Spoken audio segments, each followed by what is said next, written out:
नगर परिषदेचं मतदान जसजसं जवळ येतंय तसं नेत्यांनी मतदारांना प्रलोभनं दाखवायला सुरुवात केली आहे आणि याचा नारळ सत्ताधारी मंत्र्यांनी फोडलाय।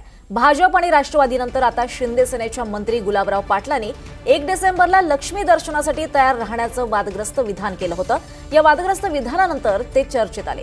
टीकेनंतर त्यांनी आता स्पष्टीकरण दिलंय। ती लक्ष्मी म्हणजे फक्त नोटा होत नाही असं स्पष्टीकरण गुलाबराव पाटलांनी दिलंय।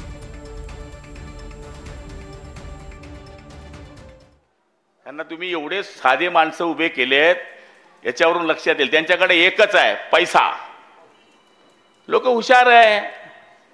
22 तारखेला मतदान होतं, मागच्या वेळेस 21 तारखेला आमदारकीचं, 20 तारखेला 18ला लई लक्ष्मी फिरली, दारोदार फिरली। उठ बघता, काय झोपलायस, उठ, मी आली आहे, तुला प्रसन्न होते। बाहेर खाटी टाकून झोपा तुम्ही बी 1 तारखेला।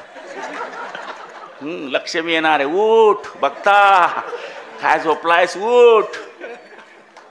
हे बघा, इथून खाली आपण खालून बघितलं असेल किंवा वरतून वक्त्यांचे भाषण पाहिले असेल, त्यांनी सांगितलं की शेवटच्या काळामध्ये ते पैसे वाटप होते। त्या आधारावर आम्ही बोललो आहे, कोणी पैसे वाटत असतील तर पैसे घ्या त्यांचे, आम्हाला काय करायचं आहे। पण आम्ही पैसे वाटताना सुद्धा विरोध करा हे सुद्धा या भाषणामध्ये आम्ही मांडलं आहे। या पद्धतीने चुकीचं आहे। नांदेड जिल्ह्याच्या बाबतीत